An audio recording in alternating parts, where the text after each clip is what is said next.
All right. Core.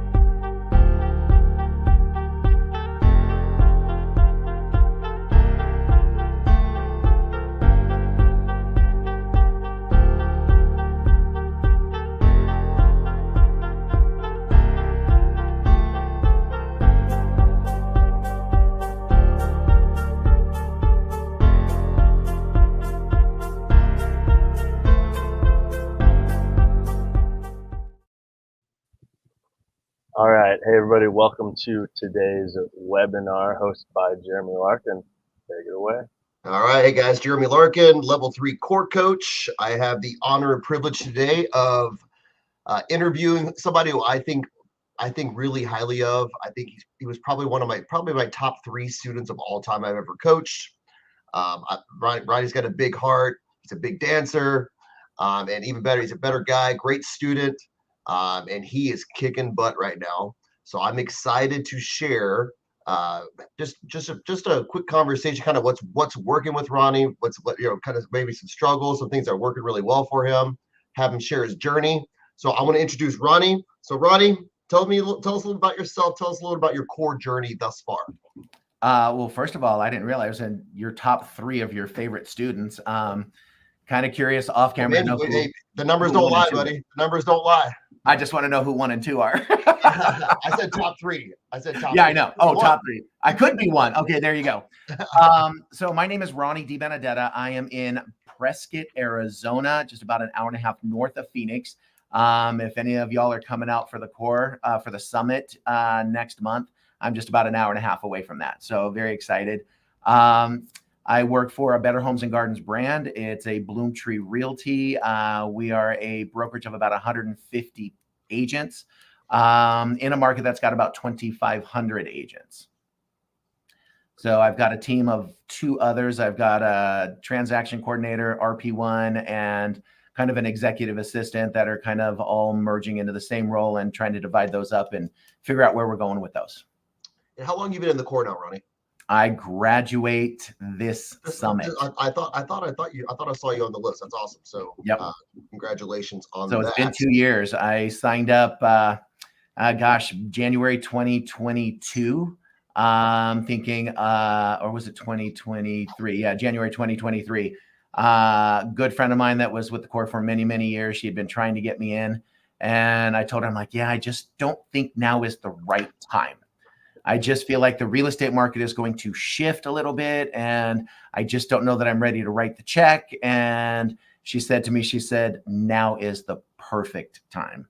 Yep. I think in 2020, 2021, I would have been too busy for it.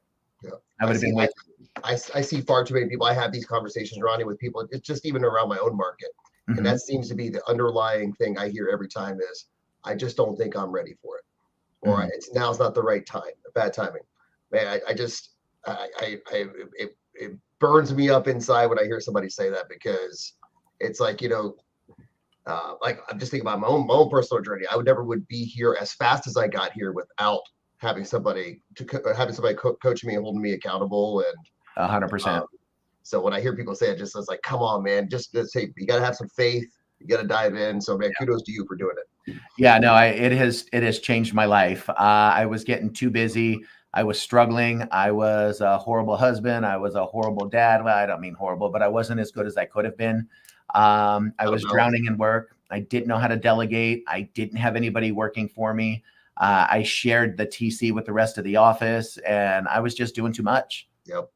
I was doing too much. So now I'm paying a little bit more, but making a lot more to cover that, and working a little bit less. And I shut down, and I am a dad. I am a husband. I am a better businessman because of it. Awesome, man. Well, let's get into some tactics everybody's watching can learn from somebody I think is just doing really, really well. So I want to start with this. Tell me about this $20 million listing you just got. I've never even had a listing that big, so I want to hear. This is for me. I'm being a little selfish right now. I want to hear a little. Tell me about this $20 million listing. $20 million listing. It is in DC Ranch. Again, if you're coming in for the core and you want, or for the summit and you want to see it, let me know. It is less than 10 minutes away. It is in Scottsdale. Most people have heard of it. It is not just as you enter the community, but as you start driving up the mountain, it is carved into the side of the mountain. My client bought the land for $2 million 20 years ago. Replacement cost on this house would far exceed 20 million. Stunning views of Scottsdale, Phoenix, the entire valley, just about as far as the eyes can see. Oh, so tell me, how did you get this listing? Wit, charm, and personality. It is a friend of mine that was one of my dance students many years ago. And when I got busy, I let go of a lot of these relationships that I had. I wasn't keeping in contact with them. And then looking at the greatness tracker and calling past clients and calling hot leads and calling personal friends and happy hours and VIPs, I reached out to my entire dance community. And I was like, hey, remember me? Haven't talked to you in a while. I want you to know where I am and what I'm doing. It took me about 2 years to get this piece of business. No, that's excellent. We just went live. Yeah, just kind of following up and following through. Yeah, Making get any traction on it? One guy right now. I don't know that there's many people that can afford a $20 million listing. But we have gone so far as to me sending him floor plans. He's living out of state and he's selling his business and relocating. Okay. Well, I would assume, obviously, we're here, especially lately, we've been doing a lot of whale chasing, right? So I would consider anybody that owns a $20 million house would be a whale. So absolutely. So, so tell me a little bit about your whale chasing and kind of like what that looks like for you right now. Whale chasing is fun. It's fun. It's freaky. It's exhausting. It's sometimes disappointing because you're sitting here going, I'm going to get this whale. I'm going to put him on my board. And sometimes it's a dead end. But you know what? Let it go and move on to the next one. Yep. What does Rick always say? People with money have people with money. People with money have friends, and those are the people you want to go to. So yeah, this woman called. It's been a couple of years now, and she says, oh, I want to buy some land in Flagstaff. And my immediate thought was, oh, I can't wait to refer this out. I'm not going to sell land an hour and a half to 2 hours away from me. So when she sent me what she was looking at, it was about 100 acres of land with a house on it that was $1.6 million. So we didn't. I drive to Flagstaff for that. I drove to Flagstaff twice because I sold that house and then I sold a $900,000 house to the other sibling.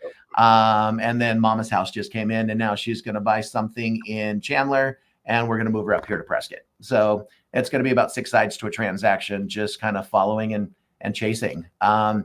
As far as whales, that's where the money is. That's where the business is. You got to find them. Yep. You got to court them. You got to bring them in. Right. Well, so tell me about your year so far. So how many, what's your pay log look like as far as year to date through, I guess it'd be through September. Year to date through September is about 650. 650. 650. How many transactions is that? I'm sitting at about 62 right now. So you're net 650 for the year? I am gross about 650. I got a little bit less than that. Okay, expected to be somewhere around 750, 800 by the end of the year. So you're doing really well, and what many people would say is that very slowed down market. Is that fair? Is that fair enough to say? Is this gonna be your best year ever? They can say it's a slow down market, but yeah, this is going to be my best year ever. When I first joined the Core, I was like, oh my God, my business is going to explode. But as we know, the market changed a little bit. And when I looked at where I finished in 2023 versus where I'm finishing in 2024 or even the end of 2022, my numbers haven't really gone through the roof, but my market share has increased. Right. So where my market, maybe your per deal average, like your average sales price has gone up considerably. Average sales price has gone up, and my market share in the community. Yeah. Yep. Very good, man. So let's talk about that. So you're having your best year ever. Your gross 650 so far. So what is working really well for you right now? Greatness tracker. Hands down. Greatness tracker. When you own it and you live it and you keep it with you and you do the things and you make the calls and you build the relationships, you make your deposits, you get to the point where you have built those relationships to the point that you're not afraid to ask. Mm-hmm. You feel the right to ask because you've earned it. That's where the business starts coming. Yeah, I think back in my own journey myself, I don't think it was until I fully decided to surrender to the greatness tracker, not bull crap it, you know what I mean, or pencil whip it. Be purposeful about getting those face-to-faces and the break breads and making, and in particular, making your phone calls. I would say Right. making your phone calls has got to be the most important thing we do. 100%. But yeah, that's where I started seeing my career take off, was actually doing it correctly and surrendering to the greatest distractor. So I'm glad to hear that you have a similar journey, similar perspective. Absolutely. I came in without any employees, Yeah. and all I kept hearing is, you need to hire, you need to hire. I didn't know who to hire, what to hire, how much to pay them, what to do, what to delegate. Yep. And it was until I finally started figuring that out that I could really commit to that greatness tracker. It took a little while. Yep. And one thing I really like about Ronnie, guys, for everybody who's watching, is he's a big family guy, a big family person. And how has the core helped you with the life balance side of it? Before I joined the core, I was a one-man team with a transaction coordinator. Again, it was a shared transaction coordinator. I was home till 10, 11 o'clock at night, just pushing stuff in files, making sure that I was compliant with everything that I needed to. My transaction coordinator was doing a good job, but I just had to keep sending stuff in different directions. I would get home, I'd pick my kids up at the last possible minute. We would eat dinner, I'd go back to work. It's like, all right, go do this and take a shower, go do this and do your homework. Now I sit down with my kids and I do homework. Yeah. I pick them up early. My daughter's now in dance. She's in cheer. They go to the gym. And I'm there for it all. I think one of the goals last semester was me setting the time aside so that I could pick up my kids. And you set me on course that if I didn't get there and I didn't pick up my kids and I didn't take them to their functions, that I was going to pay a stiff penalty. Very stiff. I don't like paying penalties. So it went in my calendar and it gave me a 30-minute reminder to shut things down, delegate what I needed to. I'd pick up my kids and I would stand there while they're doing jujitsu and while they're doing cheer and doing dance. Yeah. I'm just more present.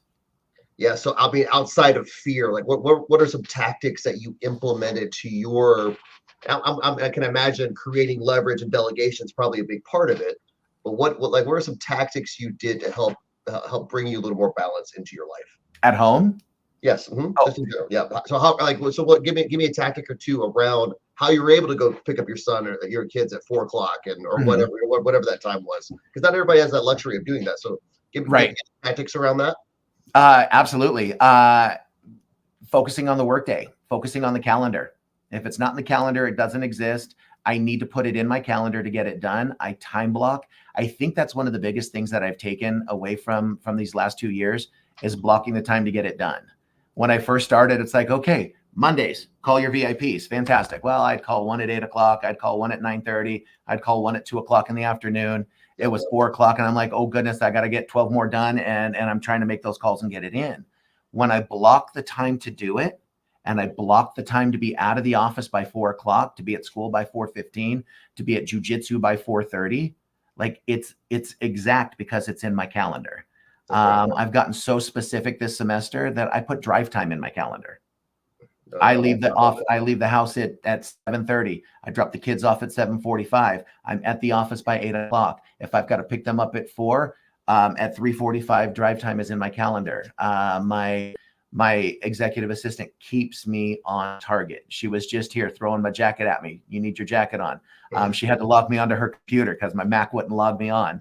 And it's putting people in place that are going to keep me true and honest to my calendar. No, I love that. I think, mastering time management. I'm not sure there's such a thing as mastering it per se, but it's like, but I think you have to be constantly on a journey of improving your time management. I think that's key. And I've had some coaches over my journey as well, that it's, I would tell you that I feel like I live a pretty balanced life myself. I know you've come to my world and seen my house, when you come to our site visits and stuff, I truly have been able to get it down to making my calls, just having impactful face-to-faces, and I've put pieces in place around me that just like you're talking about, that help hold me accountable, keep me in line. And I'm like you, like everything goes into my calendar. Everything has to go into my calendar. It has to. And I think it's a difference of you controlling your calendar, not your calendar controlling you. and it sounds like you're doing a really good job of that. So great job. I'm starting to. Yeah. There are a lot of building blocks to get to this point. I had to build some foundation before I can do all of those other things, and it took a little while to build that foundation. Yeah. I don't know if you know, but I jumped right into level 3. Okay. I spent no time at level 1. I spent no time at level 2. So I jumped into level 3. I didn't understand the documents. I didn't understand the processes. I didn't have the team in place. So first semester was a little bit of a struggle. And there were times I was wondering if I was going to make it. And it's like, keep your head down, keep your head in the game, and just get the work done. And it has really shown. No, that's great, man. All right, so obviously, Ronnie, you're not perfect, right? I'm not perfect either. So what are some things you're working on? Like where are the holes in your business right now? What do you need to improve? Still working on delegating. Type A personality, control freak. I can do it, and I can do it best. My first coach always told me if they can do it 80% as good as you can, that's good enough. Let them do it. I feel like in the last 6-7 months that I finally have the right team in place. I'm still a little understaffed. I still need one more. That's a goal of mine this semester. Talking to people, trying to get that one more hire. But my TC is fantastic. I've got a licensed executive assistant that is kind of a dual action as far as showing some houses for me, popping some lock boxes for me, placing stuff. So delegating more than anything has been the challenge for me. I remember when I was coaching you, I know delegation was a big deal. I still struggle with that. It's like, well, I can just get it done. It's only going to take me 10 minutes. One of the things that Kay brought up in one of our recent coaching calls is he said that one of his coaches put him on a task saying, I want you to look at your calendar and pick 1 or 2 things in that day that you say, I could have given that to someone else. And that's what I'm working on right now. I look at my calendar going, there are 2 things on my calendar right now that I don't need to touch. Yep. And so that's been one of my goals right now is finding somebody else that can take those things off my plate. Okay. So you have a TC, you have a licensed executive assistant. So what's the position you're hiring next? A hybrid. I want a full-time showing assistant that can also work my gifting and some marketing. Okay. That's fair. I like that. Yep. I like that. So as far as improvements, what else do you need to improve besides delegation?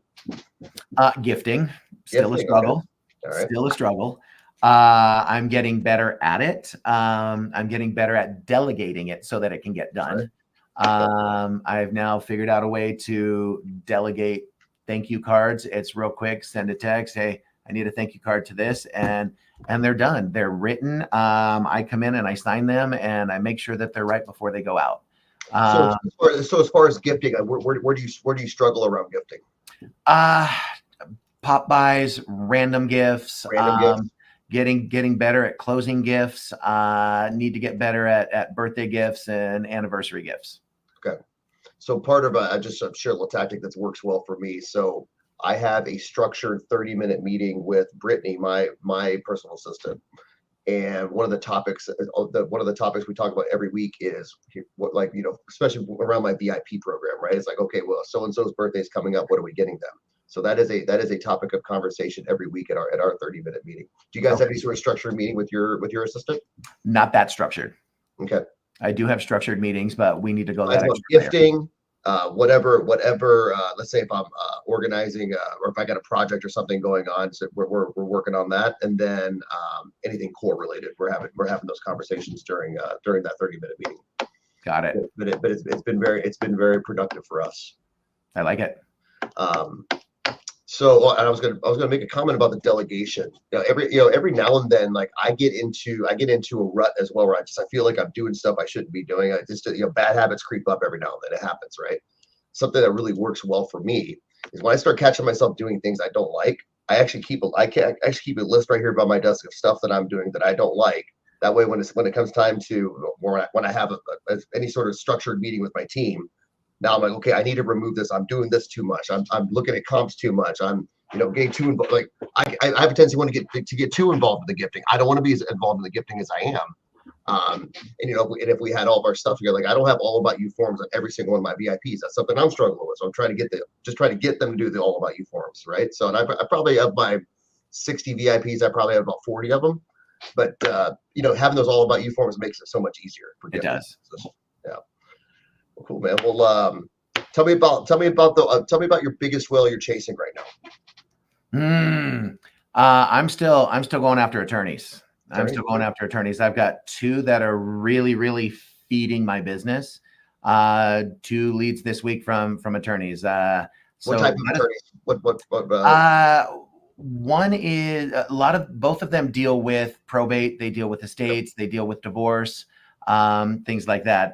And they're just involved in the community. I've got another one that is doing probate stuff.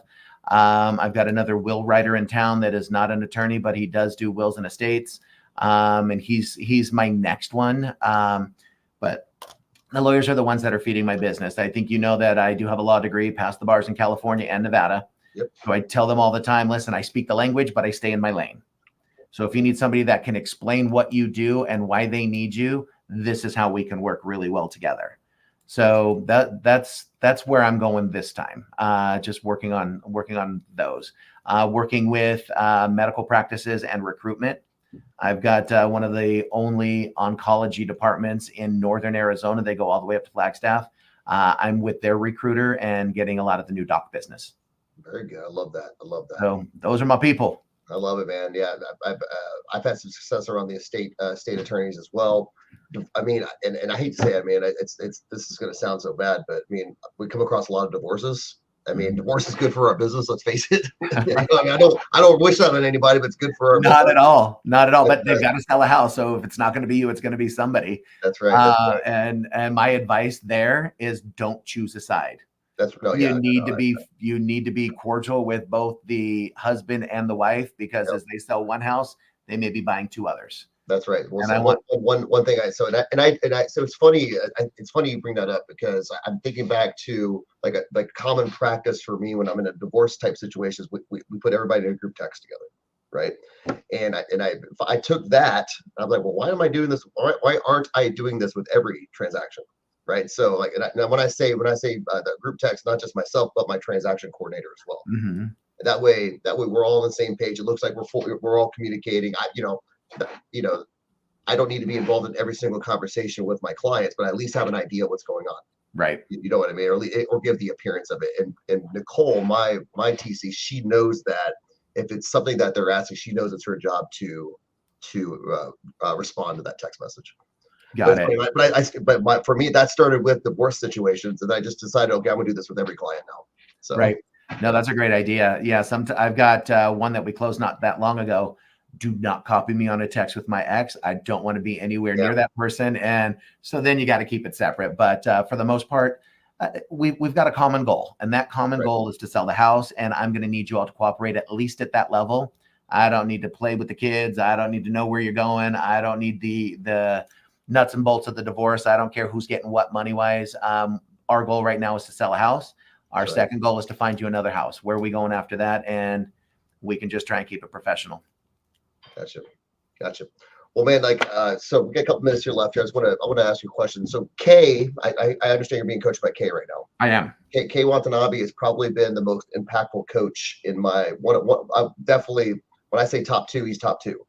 Nice. And I'm just curious, like, what are some takeaways from Kay that you could share with us that's working really well in your business? I think Kay's a phenomenal coach. Kay is a beast. Yeah. Kay is a machine. I wish I could be a little bit more machine-like. Okay. Like he's a lot like Rick. He's a machine. He's a 30 to 40 deal unit person. Yeah. I wish I had the structure that he had. Now, my team is nowhere near the size of his team. Yep. I don't even know that I want to build my team that big. But man, can I watch them work? He is solid. He is structured. He's got his systems in place. He's been very instrumental on what's your problem? Let's find a solution for it. Yeah. So that's been one of the things that he's been really, really impactful. again, just looking at his structure on our What's your lead count? I know he loves coaching on your daily lead count. What's your daily lead count look like for you to hit your numbers? I'm trying to get one solid lead a day. I will make as many calls as I can. Last month, he put me on 30 leads in the month. I ended up having surgery, which took me down for 10 days, and I still got to 25 leads. Oh, excellent, man. Very good. So, yeah, he's setting goals, he's setting obstacles, and I just got to climb over them. And I love it. You know me, coach me hard and push me in the direction I need to go. Yeah. I don't do well with, I don't need the attaboy. I need the attaboy. I need the person with the stick. You getting the dragon this semester? I don't know. I'm turning in some numbers. I'm doing the work. We'll see. You know, the dragon is nice. You're probably on a really big call, I'd imagine. I got one right there. But I love the dragon. I chase the dragon. But for me, it's about doing the work. And if I do the work and I get the stuffed animal, well, all right. If I don't, I'm still turning up the numbers and I still get the success. That's my goal. Yeah. That's my goal. Well, we'll wrap this up, Ronnie, man. I just want to tell you how much I appreciate you, man. Like I'm super, super proud of you. I don't know. I think people at our level, we don't say that to each other enough, especially men. That's what I tell you, man. I'm really, really proud of you. I think you're great. Are you going to continue your core journey after graduation? I am. And I want to tell you the same thing. You have been so impactful in my business and in my journey. And you are somebody I think about all the time because of the direction that you've put me on, because of the impact you've had in my business. I don't know where I'd be if it weren't for the core and if it weren't for coaches like you. Well, I really appreciate that, man. Well, I'm looking forward to seeing you here in, I guess, in a couple weeks. November 6th, right? That's right. It's coming up. My birthday's November 5th. It's my birthday on Wednesday. Just a heads up. You're November 6th? I mean, for the last 14 years, I think I spent every birthday at the summit. So mine's the 5th. So we'll have to meet at midnight and celebrate both. There you go. Oh, that's yours is the 5th. That's awesome. Well, cool. All right, Ronnie, I appreciate your time, man. Appreciate you taking some time out of your busy day to share with everybody, man. I hope this is impactful to you guys out there. Obviously, hit me or Ronnie up if you guys need anything or want to have a continue a conversation. But really appreciate you all tuning in. And Ronnie, take care, man. I'll see you in a couple weeks. Jeremy, thank you so much. Have a great day. Yeah, bud. Bye, guys.